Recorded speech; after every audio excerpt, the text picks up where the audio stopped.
one of the key conclusions that he came to was that we need abundant energy that's affordable to provide a life, to provide a quality of life for people, and that one of the most practical ways of doing that was nuclear energy. And therefore, I got to know him, and we discussed a considerable amount how to do that. He's become a passionate advocate for making sure that nuclear energy can be developed and be affordable, and also that we need to look at it in a different way than we have traditionally. And so he is actually at this point moved on from the Breakthrough Institute and formed his own nonprofit called Environmental Progress. And Environmental Progress, one of the main missions is to advocate for nuclear energy, and including being politically active.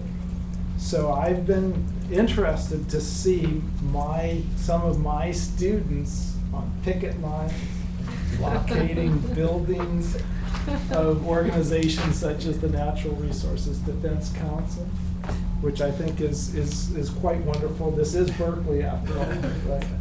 And so at any rate, I had also the opportunity to travel with Michael to China. We had a workshop there last year, meeting with Jim Hansen, Richard Lester from MIT, myself, and meeting with our colleagues who are experts in climate science and in nuclear energy to discuss how the US and China could cooperate to use nuclear energy, develop nuclear energy to solve climate problems. So I think I shouldn't take much more time than this, and we should have the presentation up here in just a moment, but maybe I'll just turn things over to Michael and thank him for coming here to talk with us today. Thank you, Michael.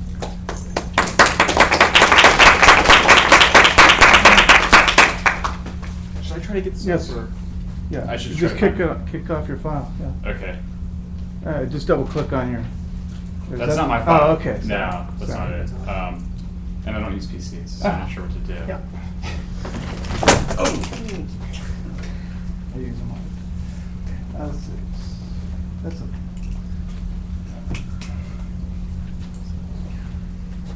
Can we dim the lights? Is that possible? Can someone see there's lights back there? Just turn them off. Yeah. Ah, yes. Is that too much? It's perfect. Yes. There's coffee a little And I'm just gonna use my arrows, is that right? Or there's no remote, right?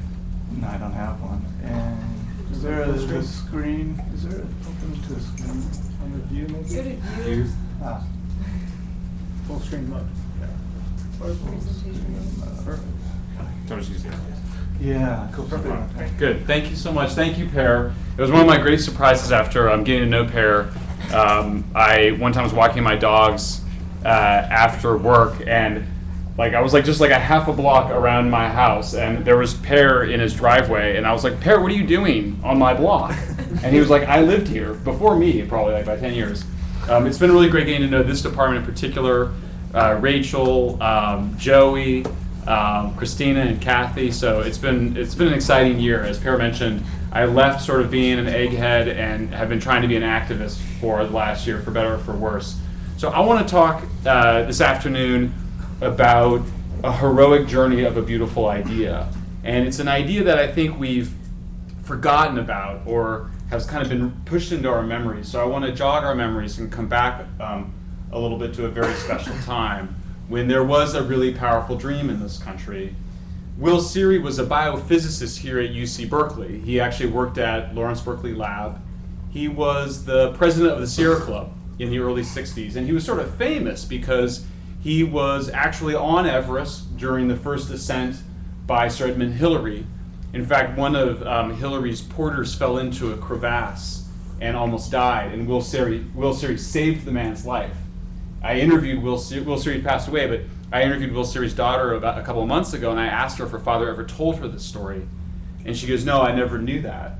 She said, people back then, they didn't really tell you things like that. And I was like, so, if I had done that, I would have been right there with the selfie, and I would have tweeted that shit out right away, right? This is me and the guy I saved. Real powerful person, real activist. After World War II, he kind of came in and breathed a lot of new life into the Sierra Club, a lot of active spirit. He was studying high altitude radiation on the body. He did experiments on himself. He was always taking blood and urine tests from the people he was up on the mountains with. He had a first ascent of one of the great Himalayan peaks, Makalu. But he was also a veteran of the Manhattan Project. And like many people in the Manhattan Project, had a sense of guilt, but also a sense of responsibility about the technology that they unleashed during World War II. And like a lot of those veterans, he wanted to see something good came out of that work. And so in the early 60s, he was invited down to a place called Nipomo Dunes in the Central Coast, in an area around San Luis Obispo. And there was development being proposed of a nuclear power plant on the Nipomo Dunes, and he wanted to go check it out. And as soon as he got there, he said, "They're just much more beautiful than I thought," to one of the Sierra Club local activists. And he said, "We've really got to save these places." So he told Sierra Club, "Look, if you do it here, you'd have to move it way back from the dunes. You have to pipe everything." It got very complicated. So they came up with a compromise to build the nuclear plant along the coast. Will Siri said nuclear power is one of the chief long-term hopes for conservation, perhaps next to population control in importance. This might seem like a shock to reading the Sierra Club president saying this, but at the time, they understood that nuclear produced the most amount of power using the least amount of natural resources, including the amount of land that the plants sit on. Diablo Canyon was intended to have 6 reactors on site. This is a blueprint that we were able to dig up with some of our friends a couple of months ago. And to understand the context, you have to go back even a little bit further to 1953, when President Eisenhower went to the United Nations to finally really own up to the fact that the world had enough nuclear weapons to destroy ourselves many times over. And he was looking for some way to deliver this bad news alongside a really positive vision. And what he proposed was, he said, experts would be mobilized to apply atomic energy to the needs of agriculture, medicine, and other peaceful activities. A special purpose would be to provide abundant electrical energy in the power-starved areas of the world. And then this is the most famous passage of the speech. He said, "The United States pledges before you, and therefore before the world, its determination to help solve the fearful atomic dilemma, to devote its entire heart and mind to find the way by which the miraculous inventiveness of man shall not be dedicated to his death, but consecrated to his life." And when he finished his speech, there was a momentary pause in the General Assembly of the United Nations, and then something extraordinary happened. Everybody rose to their feet, and they applauded for 10 full minutes, including the Soviet delegation, the Chinese delegation. Something very deep had been touched in people, that out of the darkness, not running from it, but going into it, that we would find some light. Cheap energy in unlimited quantities is one of the chief factors allowing a rapidly growing population to set aside wildlands, open space, and lands of high scenic value, Will Siri said. 1966, 1967, and 1969, the Sierra Club's board of directors and its members voted in favor of building Diablo Canyon. It's today California's last nuclear power plant, and it wouldn't exist were it not for Will Siri. Already storm clouds were starting to form. In the early 60s, really late 50s, there was a lot of atomic weapons testing going on, and there was fallout of radioactive material, strontium-90 in particular. You were able to find it in babies' teeth. And the experts, who were really in charge of the process at the time, reassured folks that it would be okay. Yes, you have strontium-90 in your baby's teeth, but I assure you, madam, your child will have no harm. But concern grew, and in 1962, the man that Will Siri supervised, Will Siri was elected to the board, but David Brower was the executive secretary that he hired, heard that there was a new power plant being proposed for Northern California. And he sent up David Pessinen, he's there on the right with his friend Hazel, to go investigate the plant. And Pessinen came back and he said, we can beat this power plant that they want to build, but we can't just use arguments about the natural beauty. We're going to have to do something a little bit darker this time. We're going to have to scare people about the radiation effects of nuclear power. And the Sierra Club board at the time was like, what? Why would we do that? That's very weird. At the time, that was not a common idea that nuclear power plants could hurt you. And they said that we're not going to do that, that's not science, that's not responsible. So David Pessinen quit and did it anyway with his friend Hazel. They would release these balloons with notes on them near the plant, and then they would land and they would say this could be radioactive fallout affecting you and your family. And this was an innovation in the anti-nuclear movement because it's the first time they were able to mobilize maternal fears around bodily contamination, around the contamination of milk in particular. They raised money from the local dairies.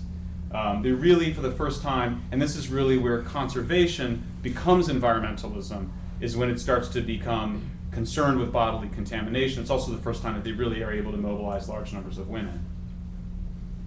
There's something else going on, though. 1965, most experts, editorial board writers, newspaper columnists, educated people, they knew that nuclear had sort of changed the game when it came to natural resources. It's the end of scarcity, because there's no limit to nuclear energy, effectively no limit, none that we know of. And that means that you have unlimited fresh water and you have unlimited fertilizer, and that means that you're never going to run out of food. There's never going to be a resource constraint on human civilization as soon as nuclear shows up. And everybody sort of knows this, and then it starts to dawn on some members of the conservation community that this might be a problem. If a doubling of the state's population in the next 20 years is encouraged by providing the power, resources for this growth, California's scenic character will be destroyed. So this is the opposite of what Will Siri said. Will Siri said abundant energy allows people to move into the cities go vertical, all that steel and materials pick people up, and then you can leave the countryside, it can return to nature as people leave farming and move into the city. So this is the opposite idea. This is more of the idea that too much energy is going to allow the human cancer to sort of spread willy-nilly. The misuse of energy is really at the root of almost every environmental ill we can think of. This is the same year that David Brower left the Sierra Club, ostensibly in a disagreement about Diablo Canyon, but it went much deeper than that, to this question of scarcity versus abundance. To understand the origins of these ideas, you have to go back to 1948. A big book came out that year from William Vogt, it's called The Road to Survival, and what he wrote was, he's writing about India. He says, before the imposition of Pax Britannica, India had a population in check by disease, famine, and fighting. Within a remarkably short period of time, the British checked the fighting and contributed considerably to making famines ineffectual by building irrigation works, providing means of food storage, and importing food during periods of starvation. Kind of makes it sound like a bad thing, right? The idea is kind of a strange one to get your mind around because, of course, the human population had been growing up until that point, up until the early 1900s. But the idea was that the human population is basically stable, and that when there's too many humans and we run out of food, then there's a die-off, or there's famines, or there's fighting, and then it kind of comes back up, and it's kind of a cycle that humans are in. These ideas date back to a British economist in the early 1800s. His name was Reverend Thomas Malthus. And Malthus, this is the most famous passage in his book, the poor consequently must live much worse, and many of them be reduced to severe distress. The power of population is so superior to the power of the earth to produce subsistence for man that premature death must, in some shape or other, visit the human race. And I've bolded some words here because this is a deterministic argument. They must. There is no escape from this cycle of crisis and of starvation, is what Malthus is saying. Let's go back to Vogt. While economic and sanitary conditions were being improved, the Indians went on their way, their accustomed way, breeding with the irresponsibility with codfish. Sex play is the national sport. And what's so striking about this literature is the obsession of Europeans with the sexuality of people in India and Africa. Now, this is a passage from Malthus's second edition of his book. I think his friends urged him to remove it after he put it in there, but it is from the second edition. Malthus wrote, "A man who is born into a world already possessed, if he cannot get subsistence from his parents, on whom he has a just demand, and if the society do not want his labor, has no claim of right to the smallest portion of food, and in fact has no business to be where he is." Being where he is, of course, is on Earth itself. So we talk about hate speech, and we don't want certain people to come into campus and say certain things. This is one of the most respected economists in Britain. Now you might think, does anybody really pay attention to him? In fact, a lot of people paid a lot of attention to him. The Economist, which was a thing back then, wrote, increasing the wages of Irish workers would stimulate every man to marry and populate as fast as he could, like rabbits in a warren. What were they talking about? They're talking about something called the British potato famine, which lasted for about 5 years. And what we're taught to think about that is that it's a natural disaster. There was a blight on the potatoes, and the potatoes died, and the Irish starved. In fact, the Irish were exporting beef and mutton to Britain the entire time of the Irish potato famine. How did the British justify that to their consciences? It was natural law. 500,000 Irish died during this period. Fast forward into 1960, cover of Time magazine is mostly black and brown people with their terrible promiscuous ways and babies resulting. It's the population explosion in 1960. The battle to feed all of humanity is over. In the 1970s and 80s, hundreds of millions of people will starve to death in spite of any crash programs embarked upon now. Note the determinism. This is not an argument to help people. This is an argument against helping people. Allow them to starve now, and there will be less people and therefore less suffering in the future. This is Malthusianism's version of compassion. 3, the war on nuclear. Ralph Nader shows up in the late 60s, and he's nothing like the man I debated on CNN. He was a shell of himself when I debated him. In late 60s, he was on fire. He'd written a devastating attack on the auto industry, and when he spoke, he kind of leaned forward. I don't think a society can endure the disaster of one major meltdown. I really don't think that the country can tolerate the trauma of a couple of 100,000 people dying all at once in one place, and many more dying over a period of time from cancer, leukemia, mutations, what have you. It's an amazing figure because he's really taking advantage for the first time of television. Up until then, discourse had been very well. On the one hand, there's some benefits and there's some other concerns we have to weigh. But Nader would get into that short television discourse and just hammer away. There was not a good word to be said about nuclear. 1 million people die in the Northern Hemisphere now because of plutonium from atmospheric tests. Our campaign stressing the hazards of nuclear power will supply a rationale for increasing regulation and add to the cost of the industry. People sort of suggest that this is a conspiracy theory. We have the memo. This was the idea. Make people scared of nuclear, increase the regulation, make the plants less economical. It'd be a little short of disastrous for us to discover a source of clean, cheap, abundant energy because of what we would do with it. I mean, it's a remarkable sentence when you look at it because he actually says the word clean in it. Giving society cheap, abundant energy would be the equivalent of giving an idiot child a machine gun.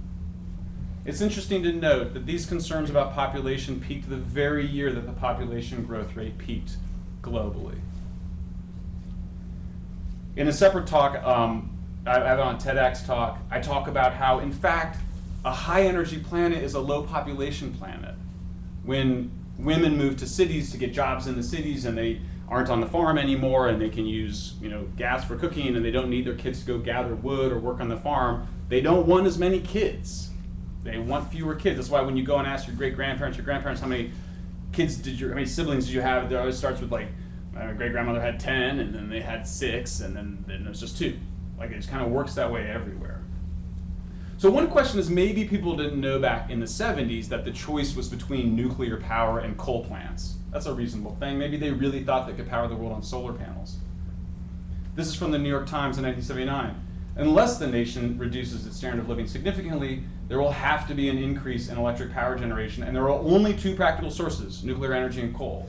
If nuclear expansion is curtailed, the use of coal will expand dramatically. This, by the way, is in a news article. This is not somebody's opinion in the letters to the editor or something. This is by the main news article on the front page of the Times. Ralph Nader said, we don't need nuclear power. We've got so much fossil fuels, the tar sands, for example, which are the dirtiest way to get oil.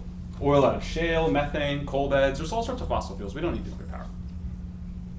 Coal can fill the real gaps in our fuel economy with only a 2-fold increase in mining. No big whoop. Well, maybe people didn't know that coal killed people. Maybe that's just something we discovered more recently. No, turns out we knew that too. According to a congressional estimate made public last month, the number of deaths attributable to pollutants from coal using 1975 as a base is 48,000 a year. Should the use of coal rise, that number was calculated to rise to 55,000. Again, in a news article in the New York Times in 1979. Carter gets elected.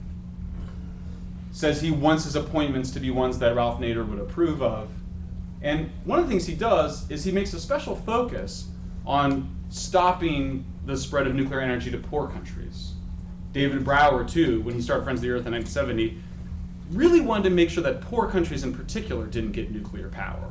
That was their chief concern. They had already stopped a lot of plants here, so now they just want to make sure that poor countries didn't get all that cheap and clean, abundant power. Well, Brazil then, which was going to do a deal with Germany to get a lot of nuclear power, decided to dam up the Amazon instead. And it hammered its tributaries and with a devastating effect on biodiversity over the last 40 years. Jerry Brown was governor for the first time back then. He was very close with Jane Fonda, very close. That's actually her husband right there. The actor Michael Douglas knew that she was interested in nuclear because Jerry was interested in nuclear. So he showed her this screenplay, and she's like, he'll love it, I'll make it for him. And the film came out 12 days before 3 Mile Island accident in 1979. This is sort of the worst nuclear accident we've ever had in the United States, but yet nobody got more than 1/6 of a chest x-ray. If you were right next to the plant, 1/6 of a chest x-ray. But the way the story got assigned, I know this from the screenwriter of the China Syndrome. The New York Daily News assigned the story to cover 3 Mile Island by standing up in the newsroom and saying, hey, who here has seen China Syndrome? And the guys that saw China Syndrome got to go cover the event. And that's how the event got covered. You might have thought it was a significant disaster rather than a little bit more, say, sunshine on your body. As a child growing up with hippie parents, my dad had a co-op at the time. He made us eat carob, which they thought was actually better for you than chocolate. So you all didn't have to live through that happily. This was sort of in my dreams or nightmares as a child. I never understood what the difference was between nuclear energy and nuclear bombs. Isn't that what a meltdown does? Diablo Canyon protest 1979, a miracle the plant ever got built, finally went online in the mid-80s. What did they do instead? The governor said, I want the Department of Water Resources to build us a coal plant. So we embarked on the plan of a coal plant, a dreadful prospect. Front page New York Times, California for first time moves towards a coal-fueled power plant. I went from office to office in Washington, curves of carbon dioxide build up in hand. I reminded them that nuclear energy was on the verge of dying. Something must be done, I almost screamed. The great Alvin Weinberg, the head of Oak Ridge National Laboratories and the inventor of the molten salt reactor, which Pear is one of the great pioneers of. I really didn't care about possible nuclear accidents because there's too many people anyway. I think that playing dirty if you have a noble end is fine, said Martin Lytton towards the end of his life, when people tend to get honest about his efforts to kill Diablo Canyon. Nuclear goes into a period where it's just fighting to survive. We're talking about the 80s and 90s. More nuclear plants were actually killed in this country than operate, and they all have names.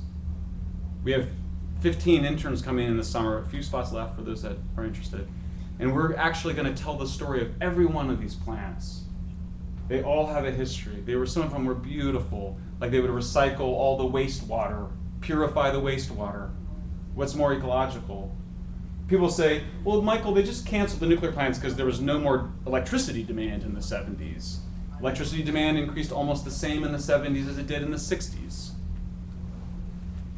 One of the things we're doing is we're creating these timelines. This is Haven. Haven has a name. It's a plant that was killed in Ohio, and it's such an interesting timeline. You see all the things that were done against it. The environmental statements, the safety concerns, the protests, and then you get to the end of it and it says coal plant to replace Haven. Not a lot of protests against that coal plant by the anti-nuclear groups. Regulations played a big role. But the interesting thing is, and people say such cruel things to nuclear. They say, nobody ever learned anything while they were making those plants. It's not true. There's been 4 major studies. And what they find is that there was a significant amount of learning, of experience gained building these plants, but it was basically wiped out by the new regulations that came into effect while the plants were being built. The evidence is sort of overwhelming. Those countries that built the same kind of plant over and over again saw the costs come down. That's not rocket science, right? The cost of the Korean reactors came down over time. The construction time and cost increased in France, but when they built the same reactors of the same design, they did get cost declines, including among some of the bigger and more expensive plants that they built in the early part of this century. But something else I think is very special that happened while nuclear is fighting for survival, and that's that the efficiency of the plants went up from like 50% to 90%. We were trying to organize all of the studies and the books that we have on nuclear energy into like economics and safety. And at a certain point we were like, there's no point in doing it because it's the same thing. You make nuclear plants safer and you make them more efficient and more cost effective. It's just performance. And this is where nuclear power really shines. And they did it by focusing on human factors. Safety culture, procedures. I have a friend who's a reactor operator. Now she just rewrites the procedures. And I was like, well, don't you already have the procedures for that plant? Because you're making me a little nervous. No, they rewrite the procedures over and over again so that they learn them really well. Outages declined with experience. Unplanned outages declined with experience. Operator performance is still high and rising. The numbers are astonishing. Over 98% of when timely and accurate actions are taken by plant personnel. Plant workforce participating in key events, whether they're drills or accidents, is above 99%. I just don't know any other sector that performs at these levels. There's a $1 million DOE study where they were trying to get some interaction between how do you reduce mistakes in hospitals and also reduce them in the nuclear plants. And the guy that was overseeing it, who's in the hospital business, goes, really the learning's been going one way. There just aren't accidents in nuclear plants like there are in hospitals, where thousands of people are killed every year by putting the IV in wrong, for example. Simple stuff. Now, people say, aren't these just a bunch of crappy old nuclear plants that we have providing 20% of our electricity? They're just, they're just not very good. Here's the most curmudgeonly nuclear risk inspector I've ever met. Met him in Japan because he wrote the meanest thing about the Fukushima accident. I was like, we're going to be fast friends. He said, people say my 1991 Mercury Capri is too old, but after 25 years, it's connected to my brain. I know how to fix it when things go wrong. We know less than we did. With the old stuff, we know what the limits are. What an interesting sentence. We know less than we did. The repetition, the experience, that's the learning and the information that's important. The darkest part of this is just the dehumanization of what nuclear is, which is just people using tools to make electrons without combustion. That's it. It's just people. They've got some tools and machines, but it's people. When I say, think of a cockpit in a plane. You get on the plane, you might look over and you might see, if in your mind's eye you say, so look in the cockpit, you see two people sitting in front of an instrument panel. When I say, think of a nuclear plant, there's nobody there.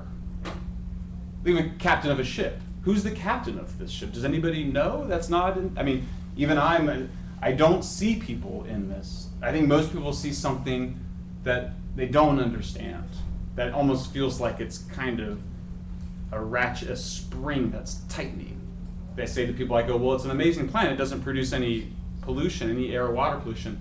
People go, yes, unless something goes wrong. And then it goes really wrong. The elitism and the expert emphasis, which in some ways was so beautiful in Eisenhower's original speech. Remember he said, we're going to deploy experts. But then it started to see some dark side, which was a little bit like, ma'am, yes, there's strontium in your baby's teeth, but sit down. It kind of never goes away. To most people, this is an industry advertisement, we're collecting them. To most people, it's a complex diagram. To scientists, it's a clear picture of safe nuclear waste disposal. The message is unchanged from the 50s. Trust the scientists. We're going to stuff the waste underground. It's going to be fine down there. It's not dangerous, but we're going to put it like a mile underground so that it never hurts anybody. Those are the messages that we get. I don't know who to believe. Ralph Nader was asked about the waste by PBS. You don't want the waste problem solved until the industry knows, said Nader, because it'll just prolong the industry and expand the second generation of plants subsidized by taxpayer. When I was an anti-nuclear activist, we called it stuffing up the toilet. First, you stop the waste repositories from being built, and then you stop them from recycling the waste, And then you pass a moratorium or ballot initiative at the local level saying, no more nuclear plants until you deal with the waste. It's a cute game. When I do talks, this is what I show. I go, there's the waste. Look, there's people. It's no big deal. If some of it leaks, they just use a Kleenex and just... I point out that it's all solid. There's no green liquid waste in nuclear power plants. Even though I've been trying to humanize nuclear, I end up falling into the machine myself. I was interviewed on Colbert, and I said, we ended up scaling up the wrong technology, the technology we used to power submarines. There's better technologies. Colbert was like, thorium? I'm always getting emails about thorium. And I said, sure, liquid metal is another, there's half dozen technologies we haven't done enough to push. It's not the answer I would give in 2017.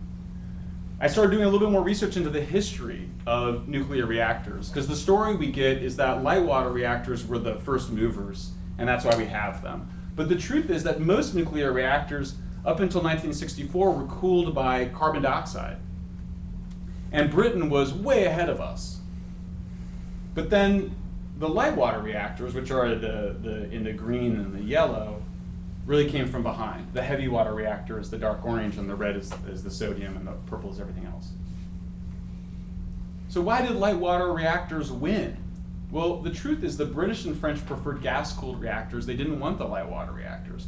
But the Germans and a big French utility, EDF, wanted to benefit from the American operational experience. They knew that experience was important to performance. So EDF pushed for light water reactors after President de Gaulle died, who was a big gas-cooled guy. But it's interesting because the Soviets also chose light water reactors. So the story that we forced this technology in the world doesn't really make sense. The Soviets certainly weren't going to copy us. And then in the end, what we know is that the British actually paid a very heavy price by sticking with gas-cooled reactors. They're now moving finally onto water-cooled reactors. The price they paid was a price that they had from going it alone and not enjoying all of that international experience. What we find when you just look at the costs of nuclear plants, and there are different kinds of reactors, is that the ones that we have done the most of, with a modest exception, are the cheapest. One could even call it an experience learning curve. Remarkably, all three of the water-based water-cooled reactors are about the same. Heavy water reactors, which are those Canadian reactors, come out a little bit less expensive. We also find that the more experience that you have, the fewer accidents. We're constructing the most comprehensive database of nuclear accidents and energy accidents, and the ones that we have the most experience with have the least accidents. Sometimes people say, well, certain things can't melt down, but the interesting thing about gas-cooled and sodium-cooled is they both can have fires, for example. So meltdowns aren't the only accidents. Scaling is key. One of the things negatively affecting the capital costs of small modular reactors, or SMRs, is the lack of economy of scale. As a result, they're actually expected to be more expensive. There's a chicken and egg problem. Since large orders of SMRs are needed to launch production, it's important to know who could be the first customers and how many SMR designs will really be deployed in the near term. NuScale, which is a company I really love, I'm very close with everybody in the company, they're hoping to get to a price that's about twice as much as the cost of 2 nuclear plants, Diablo Canyon and Davis Besse, that we are planning on shutting down. So here's what we know. 4 things. Experience, experience, experience. Accidents are good because it wakes everybody up, makes you get your shit together. Independent regulator is critical. You got to have an independent regulator. And expert predictions of future costs are always wrong. And they're almost always wrong in one direction. Underestimates. What we don't know that small reactors will lower costs. We don't know that manufacturing more of the plants will reduce the construction time. We don't know that new designs will be safer and cheaper. Could be, but we don't know. And so it's important to be clear about what we know in terms of what we have real world data and experience on and what we think could be true. And I'm sympathetic to all 3 of these, I should note. I just don't know. Then something starts to happen with nuclear. It starts to get new allies, guys like this, who is like a hero to my family, the founder of Whole Earth Catalog, New Games Festival, original hippie. I was recruited into this by him, it's his fault. Got involved, and I start putting together just slides like this. People would always say things like, well, you don't want to say the nuclear's safe because nothing's perfectly safe. That's fine. I'm going to just point out that it's the safest. That's all. It's the safest way to make reliable power. People would say to me, well, what about like solar and wind? And I'm like, well, that's not reliable power, so it doesn't fit on the graph. This is by Lancet, by the way. It's European data, but it's true globally. And I also pointed out last year that we're actually getting less power from nuclear. Nuclear's actually been in decline in relative terms as a share of global electricity for 20 years. It's been in decline in absolute terms for 10 years, 5 years before Fukushima. And now our new analyses, which I think are much more realistic than the industry analyses, show that the world could lose twice as much nuclear by 2030 as we're set to add. That bar on the left needs to shrink and the bar on the right needs to grow. I had a chance to visit Diablo Canyon for the first time. This is a place that when I was a boy, my sister told me, she goes, can you believe they're building a nuclear plant on an earthquake fault? And I thought, that is insane. And so to go there is like entering a different world. It's sort of one of the most spectacular landscapes I've ever seen in California. The tide pools are pristine for the simple reason they don't let little school children go and tromp around and touch the anemones and grab the starfish and mess them up. I also went to Fukushima. That was where I met Woody Epstein. I felt like if I'm going to see the best of nuclear, I should see the worst. And I was scared to ask him, but I finally did. Hey, Woody, what do you think of Diablo Canyon? It's a great plant, he said. Didn't miss a beat. What makes you say that? Because the people who work there care. I thought that was the hippiest, dopiest thing to say. People there care. That seems really soft, right? What kind of valves do they have and pumps? Isn't that what matters? I met and became great friends with 2 women that have started Mothers for Nuclear. They created a website. This is Kristen, all around badass. Inspecting the Diablo Canyon Containment Dome. It is in excellent condition. Some of us want to go read the NRC reports to figure out Diablo Canyon safety, but for a lot of people, they want to know, does Kristen, who is a mother and has kids nearby, does she say it's safe? She's pretty outspoken. So forget what? Who? Nuclear is human. Nuclear is humans. They do things with tools to make electrons. Focus on the people. This is my friend Heather. At first I was uncomfortable. I was like, I don't think people are going to want to see you in the, in the simulator. She's like, no, I want them to see me in the simulator.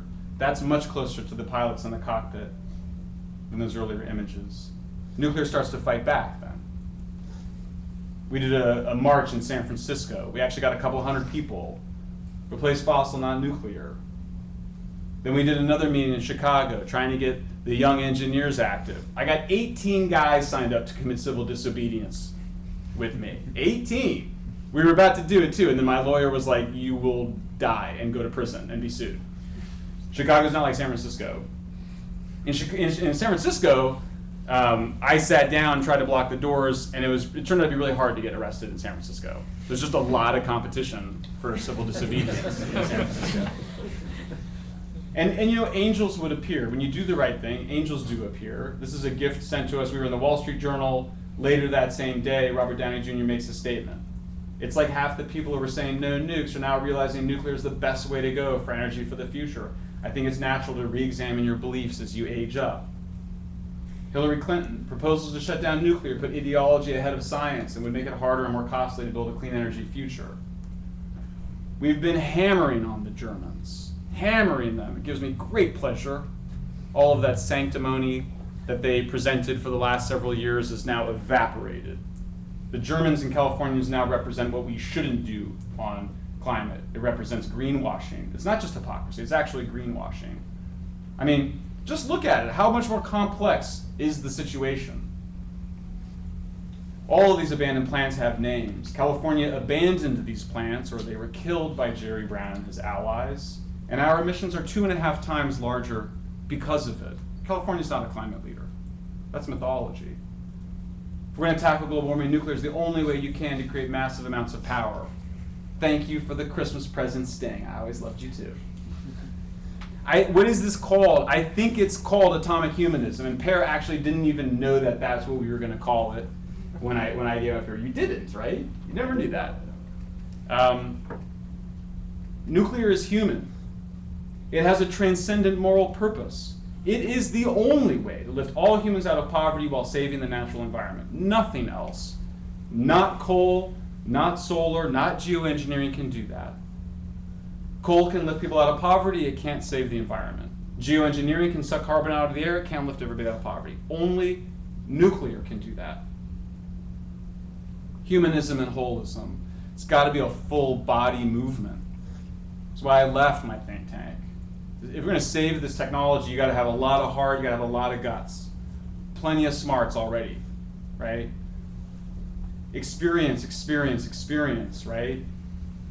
You know, we think that we do things by what we think, but more of the time we are in these practices, often without thinking in that deliberate way, and we're in a set of relationships and practices. So I think that we have to get more of an emphasis on working with the workforces and the supply chains we have. How do we take advantage of what's ready to hand? So I want to propose a unity agenda. Some things I've said in the last few weeks has been misinterpreted as suggesting I don't want MSRs. I do want MSRs, and I want the new scale design too. I think that we have to do it all. I think we have to have an agenda that's ambitious as what it needs to be to save the planet and lift everybody out of poverty. That means that we need to continue to deploy a standardized design, bring down costs. We need to defend existing plants. 3 is a little strange. You know, we have to do energy efficiency, but we can increase demand by electrifying transport. We need those robot cars sooner rather than later, and by electrifying heating. All sorts of ways to stimulate those demand. We need to demonstrate the new designs. We should build Pear's new reactor, or cannons, or you guys will work together or something. We should build that new scale design. We should know that they're going to cost more than anybody thinks. Be ready for it. If Pear says it's going to cost $10 billion, I'm going to say it's going to cost 20. Because the advocates should advocate for their designs, but the public should be ready for when these things go over in cost. The cost declines are going to come after we build the 3rd, 4th, and 5th of Pear's design. We got some space near here. We want it to be near the campus. This is where the turn against nuclear began. It's where the turn toward nuclear is going to begin again. Put together a little community to kind of teach people, train people how to do this work. We created a gallery upstairs to tell the story of environmental progress through images, not just words. We're collecting all these cool old uranium glass tchotchkes and vintage candy bowls. And we finally got a Save Diablo t-shirt, which is the coolest of the t-shirts that we have. Thank you very much.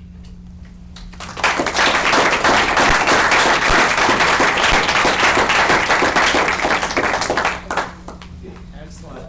We get the lights on, and it's an opportunity for questions. Not always. It's not all that often that we get a chance to have Michael come and talk. So. Okay, so why did you pick humanism?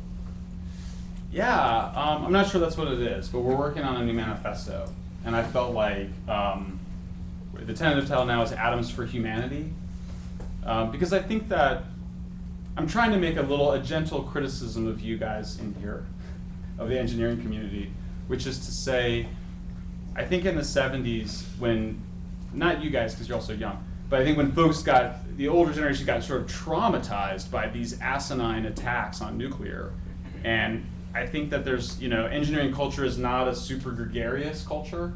I'm an anthropologist, so I don't really understand machines at all, but I understand communities, and it's not a super gregarious culture, and I think that kind of withdrew from the society, and I think engineers really beautifully want to solve concerns that people have with technical fixes, and some of them can be, like get the graphite out of the Chernobyl reactors, but others can't. And so I wanted to say, and I also felt like after I did this research on the collapse of Toshiba Westinghouse, and what you see is you have these perfectly great designs that we have all this experience with, but then we're always like, well, we're going to go do all this other stuff to make it safer, but we don't actually know that it's going to make it safer, and it's not human centric. It became kind of design centric. So I wanted to say that atoms are for nature. I mean, for humanity in the sense of lifting everybody out of poverty and saving the environment, but also I think that we as nuclear advocates need to see our work in service of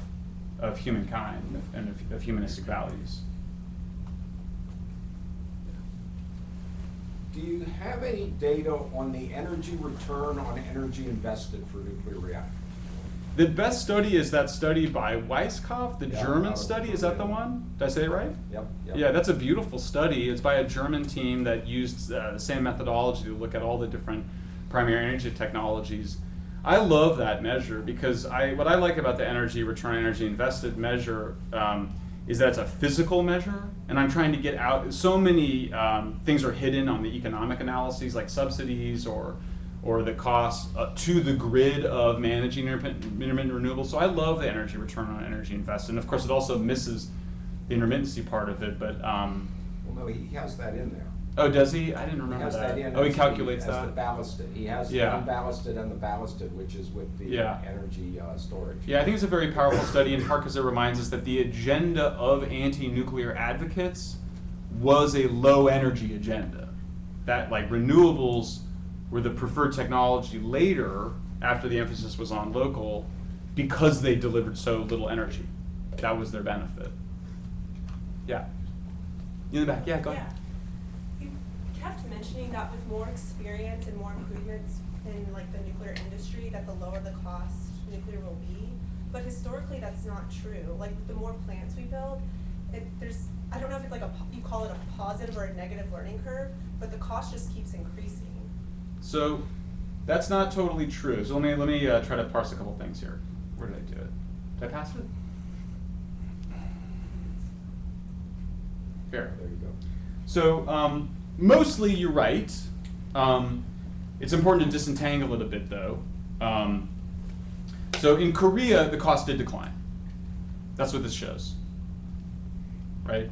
Between designs even. In other words, they switched designs, which you would think would result in higher costs, but in fact they went down. So but Korea is an outlier, okay? So France, one of the biggest builds, you're correct. Costs did go up over time, and there's multiple reasons for that. The cost of a lot of things went up, during that time. And also it's a time of increased regulations, which is one of the factors. So I showed another slide showing that you did get learning, but it was outweighed by the new regulations. That was for the United States. But then I think what's interesting is you go into the particular standard design. This is for the CP0. Can't remember if this is.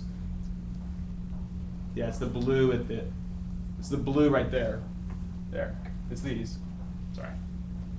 There it is.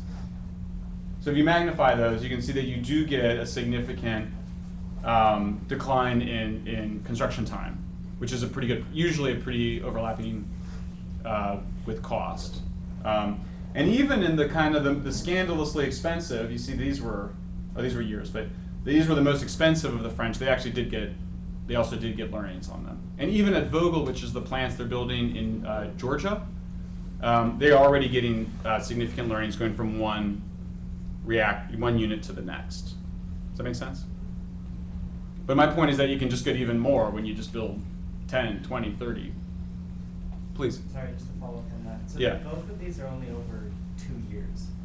The timescales on both of those, right? Yes. So do you think that that's sustainable over decades, as opposed to just making a bunch of these when you have contracts for steel and concrete and sourcing is all the same? That Yeah. can still be sustained over a decade timescale? Yeah, I mean, I think it should go down even more. I mean, if you look at the OPR, so this is, when the Koreans really get going, it's with this OPR 1000. They're all just taking Westinghouse designs and making them indigenous. And they went from, this is from like 95 to 2015, so this is over 10 years, the Korean case. Yeah, I mean, I think there's a reasonable question to ask, how long are you gonna do a single design? Do you go 20, 30 years?